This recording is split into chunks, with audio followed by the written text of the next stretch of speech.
Bonjour à tout le monde. Alors, dans cette vidéo, on va traiter ce qu'on appelle l'analyse complexe. Ce n'est pas l'analyse complexe telle qu'elle est, mais des notions élémentaires. Alors, dans le premier vidéo, on va parler des notions qui sont fondamentales. Parmi les notions fondamentales, chemin. Qu'est-ce que c'est un chemin d'Onsey? Un chemin d'Onsey, dans ce cours-là, on le considère comme une application d'un intervalle alpha bêta de R dans C, avec alpha inférieur strictement bêta, continuellement différenciable par morceau. Et qu'est-ce que c'est continuellement différenciable par morceau? C'est-à-dire qu'il existe un nombre fini de points de alpha bêta, tel que S0 est égal à alpha, inférieur à S1, inférieur à S2, jusqu'à Sn est égal à bêta. Et tel que la restriction de cette fonction, ou bien application, à cet intervalle est différenciable ou dérivable pour tout G, compris en 0, n, moins 1. Alors, il est dérivable à gauche, ici. Alors, on ne sait pas est-ce que la dérivée à gauche et la dérivée à droite coïncident. Tout simplement, il est continuellement différenciable. C'est-à-dire la restriction à chaque intervalle est différenciable, ou bien dérivable. L'image de gamma est notée gamma étoile. Certains auteurs, pour des simplifications, confondent gamma étoile et gamma. Nous le ferons aussi dans cette vidéo. Soit gamma 1, alpha 1, bêta 1, versé gamma 2, alpha 2, deux chemins. On dit que gamma 1 et gamma 2 sont équivalentes s'il existe une fonction phi de alpha 1 vers alpha 2 strictement croissante, continue et strictement croissante. Donc il manque la continuité continue est strictement croissante, telle que gamma 1 est égal à gamma 2, donc il y a continuité strictement croissante. Donc on peut composer par phi moins 1, on trouve phi 2, gamma 2 est égal à gamma 1, c'est-à-dire cette relation, c'est une relation d'équivalence. Il est réflexif, symétrique et antisymétrique. Alors on va voir autre chose. Voilà maintenant quelques terminologies. Un chemin est dit de Jordan ou simple si gamma, l'application, est injective. Et, entre parenthèses, gamma est sans point double. Lorsqu'on dit gamma, c'est l'image de gamma. Parce qu'on confond maintenant gamma et son image, pour des simplifications. Alors, il est dit fermé, un chemin est dit fermé si l'image de alpha est égale à l'image de bêta. Un cercle, par exemple, est un chemin fermé. Il y a plusieurs chemins fermés. Par exemple, ce chemin-là, il est fermé. Et de plus, il est de Jordan. Il n'y a aucun point double. Ce chemin-là, il n'est pas fermé. L'extrémité n'est pas égale à l'origine. Et ce chemin-là, comme ça, il est fermé, mais il n'est pas simple. Il y a un point double, c'est-à-dire il va exister deux temps, T1 et T2, tel que l'image de T1 coïncide avec l'image de T2, et T1 est différent de T2. Donc c'est ça ce qu'on appelle image simple, ou bien de Jordan. Soit gamma, un chemin, est une fonction continue sur gamma étoile. Gamma étoile, c'est gamma. L'intégrale de f le long de gamma est notée l'intégrale, on appelle, elle entre en général dans le cours des intégrales curvilunes, et définie par la chose suivante. L'intégrale, c'est l'intégrale de alpha à bêta, de f appliqué à gamma t, multiplié par gamma prime de t et de t. Comme il y a un changement de variable en deux termes. Alors, exemple fondamental, soit gamma de 0 de P vers C qui est T fait associer A plus R fois l'exponentielle de T avec A appartenant à C et R appartenant à R étoile plus gamma étoile, c'est-à-dire l'image de gamma, et le cercle de centre, le point de fixe A et de rayon R est orienté positivement, on tourne dans le sens positif. Et on a la chose suivante qui est fondamentale, on doit savoir ça parce que lorsqu'on va faire ce qu'on appelle le théorème de résidus, alors tout simplement, parfois on choisit un cercle, un arc de cercle ou bien une droite. On choisit des courbes du chemin qui sont simples. Donc ça, je fais ça, je remplace, j'applique la définition, je fais la primitive de ça, mais il y a deux cas. Lorsque n est égal à moins 1, ça, elle va disparaître, R reste I, ça, elle va disparaître parce que R a la position 0, et reste, ici, il y a une erreur, ici, 2P, parce que bêta, c'est 2P. Et dans ce cas, c'est 2PI, parce que ça, c'est une constante, RSI, 2PI. Mais Cn différent de moins 1, lorsqu'on fait la primitive, on divise par I facteur de n plus 1, mais lorsqu'on remplace par 0, on trouve ici c'est 1, et lorsqu'on remplace par 2P, on trouve aussi 1. Et donc l'intégrale est nulle. Donc, ce qu'on appelle la propriété de l'orthogonalité de ces fonctions-là. Parce que, en principe, il y a ici z moins a à la puissance 0. Donc, ils sont orthogonales lorsque z est différent, lorsque nz il est différent de moins 1, c'est 0, et lorsque n est égal à moins 1, c'est 0. C'est cet exemple qu'on utilise pour démontrer des résultats fondamentaux des fonctions holomorphes qu'on va voir dans le prochain vidéo. Alors, on va voir maintenant autre chose. Alors, voilà des propriétés des intégrales le long d'une fonction contenue, le long d'un chemin. Alors, si on a deux chemins qui sont équivalents, c'est-à-dire on peut on peut trouver un phi qui continue strictement croissante de gamma de alpha 1 bêta 1 vers tel que on a vu la définition. Alors, s'ils sont équivalents, ils ont même image. Donc, c'est une fonction continue sur gamma 1, bien sûr, il est continu sur gamma 2. Et donc, les deux intégrales coïncident. Pourquoi? La simple justification, alors, c'est le changement de variable. On va écrire l'intégrale ici, et à l'intégrale ici, on va introduire phi, et on va faire un changement de variable, et on trouve de ça vers ça, ou bien de ça vers ça, un changement de variable avec une variable, c'est t, et on trouve l'égalité. Maintenant, l'intégrale sur la réunion de deux chemins, c'est la somme des deux intégrales. Et bien pourquoi? Parce qu'on cède de 1, on utilise 1, parce que ce gamma 1, on doit le considérer de alpha 1, bêta 1, vers C,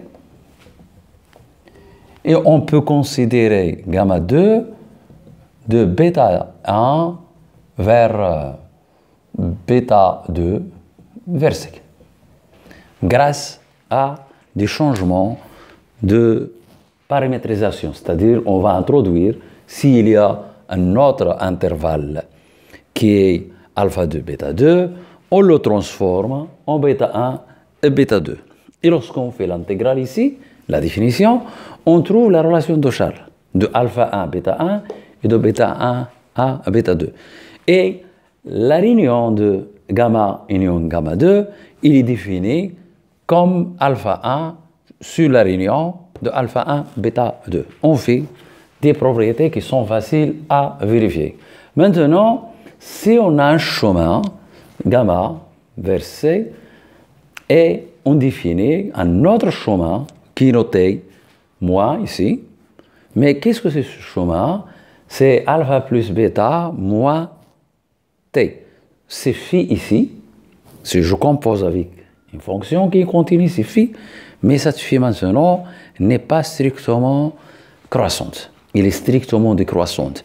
On dit qu'on a tout simplement changé l'orientation de gamma. Si par exemple gamma c'est ce cercle qui est orienté positivement, alors qui est gamma moins 1, c'est le même cercle mais orienté négativement.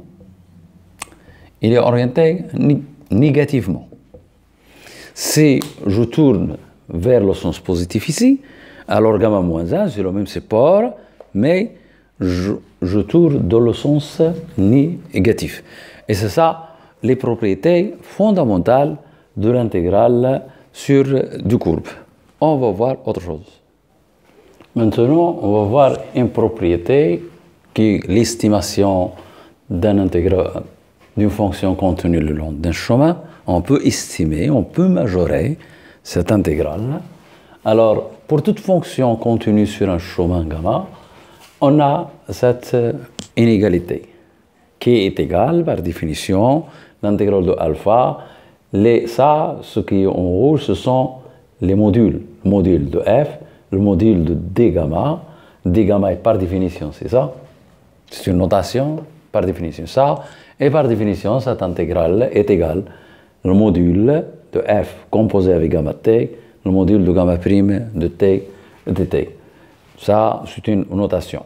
En particulier, si f est inférieur à une constante sur gamma, alors l'intégrale sur gamma est inférieure à m, l'intégrale sur gamma d gamma, qui est égale à m la longueur de la courbe. La longueur de la courbe est par définition l'intégrale alpha bêta, et ici c'est gamma prime avec module dt. Alors, comment on va prouver ça? Si l'intégrale, cette intégrale est égale à 0, il n'y a rien à démontrer. 0 est inférieur à ça qui est positif. Alors, sinon, si l'intégrale est différente de 0, alors puisque ça c'est un nombre complexe, il s'écrit sur la forme exponentielle. G, cette intégrale que j'appelle G, est égale au module de G, l'exponentielle de θ, avec θ, c'est un argument de G. Alors, et on va voir que cette intégrale est donc, si on multiplie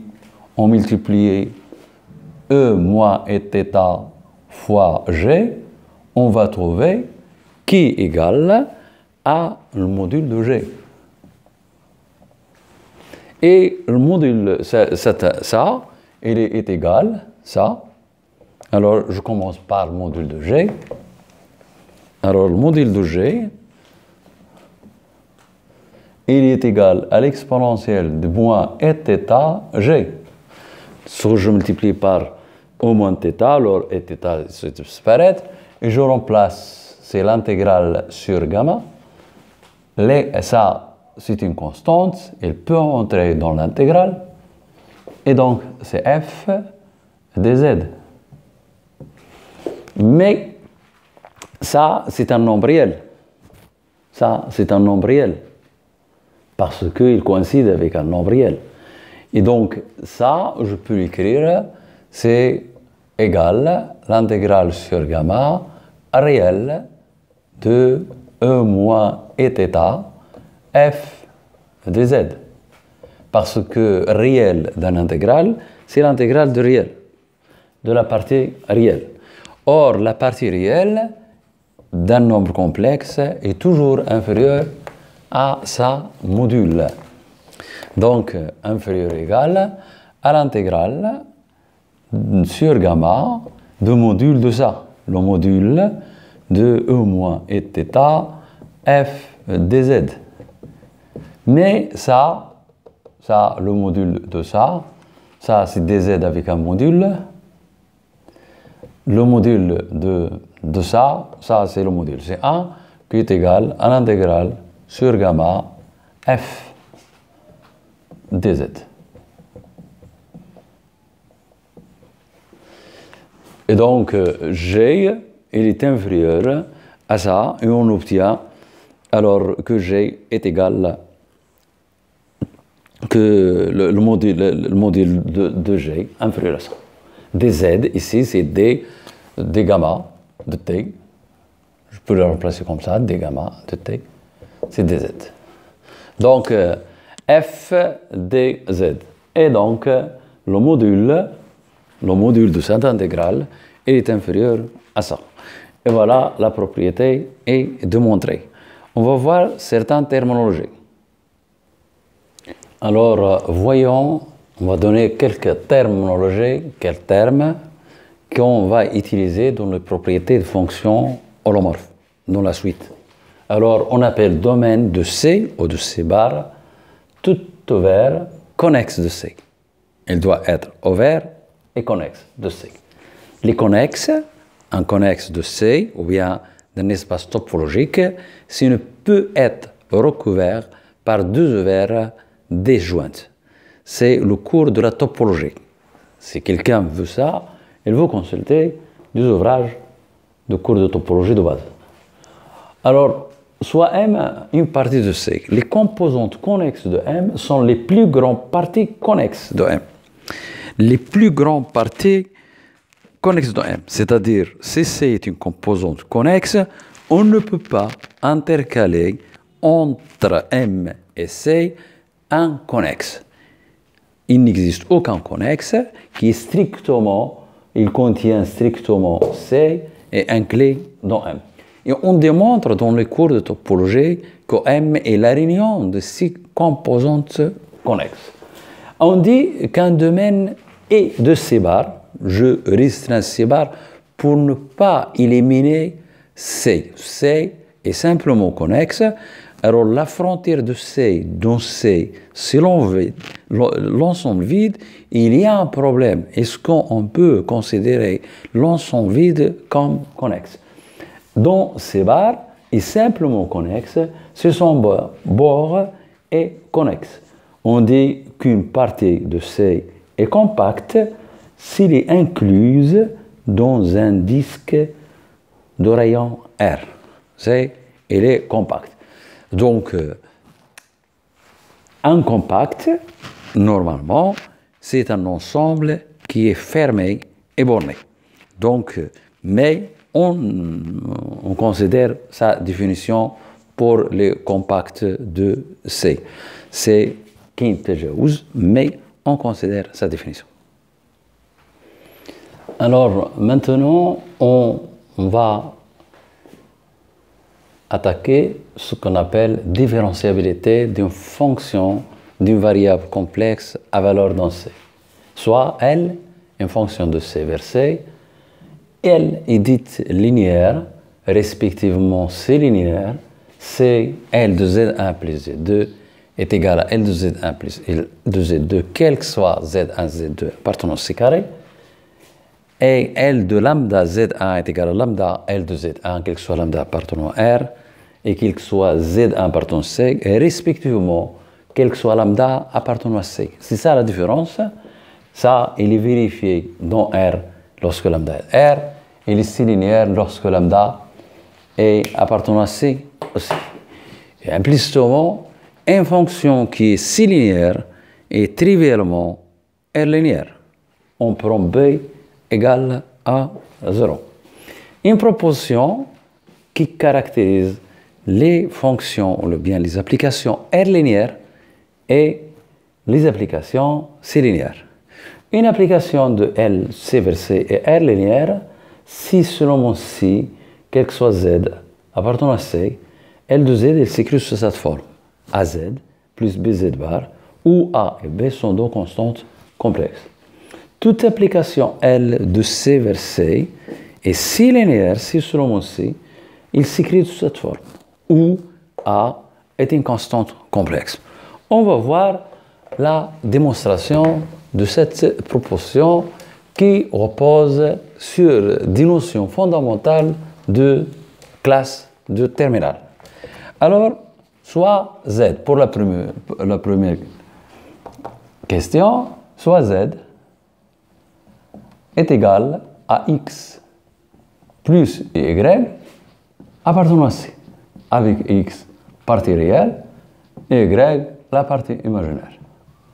Alors, L de z est égal à L de x plus y, mais puisque L est R linéaire, donc est égal à L de x plus L de y, et puisque ça, c'est un nombre réel, c'est x L de a, parce que x est multiplié par a, plus y, c'est un nombre réel, Li. Mais vous connaissez que la partie réelle, z plus z bar sur 2 fois La plus z moins z bar sur 2i fois Li. Alors, on va faire ramasser les z et les z bar. Alors, les coefficients de z ici, voilà z. Le coefficient de z ici, c'est L1 sur 2. Et le coefficient de z ici, c'est Li, donc c'est plus Li sur 2i. Plus le coefficient de z bar ici, c'est la même chose, donc c'est z bar ici, c'est L1 sur 2, alors moins Li sur 2i. Et voilà A et voilà B, et qui sont deux constantes qui dépendent que de L. C'est L qui détermine. Bien sûr, L est déterminé par l'image de I et l'image de 1. Pour la deuxième, c'est plus facile que ça. Pour la deuxième propriété, c'est plus facile que ça. On a Lz, il se peut s'écrire L de Z multiplié par 1. Et par la C-linéarité, lambda, c'est ça, L de 1. Et donc, c'est A, c'est ça, c'est A, Z. Donc, c'est le plus facile. On va voir autre chose. Alors maintenant, on va définir ce qu'on appelle une fonction qui est R différenciable ou C différenciable en un point Z0 appartenant à C. Alors, soit une fonction définie sur un ovaire de C et Z0 appartenant à U, on dit que f est R différenciable en Z0 s'il existe une application R linéaire telle que pour delta Z, qui par définition est égal à Z moins Z0, un petit accroissement, assez petit, delta F, elle s'écrit comme ça. Alors, ici, c'est par définition, delta F, c'est F de Z plus Z0, c'est la définition, qui est égale à L de Z plus petit taux de delta Z. C'est-à-dire ça, elle tend vers 0, lorsque ça, elle tend vers 0. On dit que F est C linéaire, C différenciable, je m'excuse ici. Alors, il est C différenciable, c'est l'abréviation de la différenciable. C différenciable en Z0, s'il existe une application L C linéaire, telle que c'est pour delta assez petit, on a delta, c'est par définition ça, c'est une notation, est égal à L delta Z plus petit taux de delta Z, petit taux. Alors, dans 1 et 2, ce petit L s'appelle la différentielle de f en Z0 et se note la notation habituelle de f en Z0. Ainsi, l'accroissement d'une fonction R différenciable, respectivement C différenciable, c'est respectivement, ça c'est différenciable, et de la forme delta est égal à Z plus bêta de Z plus, d'après ce qui précède, L de L, c'est de la forme A delta Z plus V delta Z bar. Et d'après ici, aussi d'après ce qui précède, delta F est égal à cette forme. On va voir maintenant des propriétés de la C différenciabilité et de la L différenciabilité. Maintenant, voyons comment s'écrit la différentielle d'une fonction R différenciable. Ça, c'est une fonction qui est R différenciable. F est une fonction R différenciable en Z0. Alors, si on prend delta Z est égal à delta x, c'est-à-dire on prend ça Z0, et on fait une variation delta x, c'est-à-dire on fait la variation dans la direction des axes des abscisses, soit dans ce sens, soit dans ce sens. L'axe réel. Alors, si on fait ça, alors puisque delta f, d'après ce que précède, a delta z bar, et puisque delta z est égal à un réel, delta z bar, c'est delta x. Ici, delta x, c'est delta x, on factorise par delta x, on divise par delta x, et on trouve, par définition, ça c'est la définition, la limite de delta f sur delta x, c'est la dérivée partielle de df par rapport à x, et lorsqu'on va diviser, on va trouver a plus b, delta x, on divise, on trouve a plus b. Si on fait maintenant la variation verticale, suivant, ça c'est z, 0, ça maintenant on va faire delta y ici ou bien ici, c'est-à-dire suivant l'axe imaginaire. Donc delta y, delta z, je le prends, et delta y. Alors si cette variation, ça est verticale, c'est-à-dire delta z est égal à ça, alors dans ce cas, delta z bar c'est moins i delta y, alors et on va diviser par i delta y, donc ça i delta y, ça moins i delta y, et on va obtenir a moins b. Et par définition, ça, delta f sur delta y sans i, c'est df sur dy. Mais 1 sur i, c'est moins i, c'est moins i. Alors, donc, par sommation de ces deux égalités, on trouve a est égal à 1 demi df sur dx moins i df sur dy. Et par différence, on fait la différence, on trouve b est égal à 1 demi df sur dx plus i df sur dy. Notation, ça c'est une notation. df sur dz, il note cette quantité. C'est 1 demi df sur dx moins i df sur dy. Et df sur dz bar, il note cette quantité. df sur dx plus i, et c'est une notation qu'on utilise dans les propriétés de fonctions holomorphes. Et donc, la différentielle d'une fonction R différenciable est écrit comme ça. df sur dz plus df sur dz bar fois dz bar. Mais ce sont des notations. J'insiste sur la notation. df sur dx, vous connaissez, df sur dx, c'est la dérivée partielle. Par exemple, c'est f de x, y est égal à x, y plus x carré. Alors df sur dx, c'est y plus 2x. Et df sur dy est égal à x. Parce que lorsqu'on dérive par y, je considère que x est constant. Et lorsque je dérive par rapport à x, je considère y constante. Ce sont les dérivées partielles. On va voir la dernière propriété et la prochaine vidéo, on va voir les propriétés de fonctions homomorphes. Et la troisième vidéo, alors on va voir la théorie de Réside. Théorème de Réside qui a pour objectif de calculer des intégrales. Alors voilà ce qu'on appelle les conditions de Cauchy-Riemann pour la C-différenciabilité. Alors, soit f est une fonction d'un ovaire de C vers C, avec f est égal à P plus Q, P c'est la partie réelle, Q c'est la partie imaginaire de f. Oméga un ovaire de C, et Z0 appartement à C. On a la propriété suivante. F est si différenciable, si seulement si il est R différenciable, ça c'est le mot différenciable, et il doit être R différenciable, et il vérifie ce qu'on appelle les deux conditions de Cauchy-Riemann.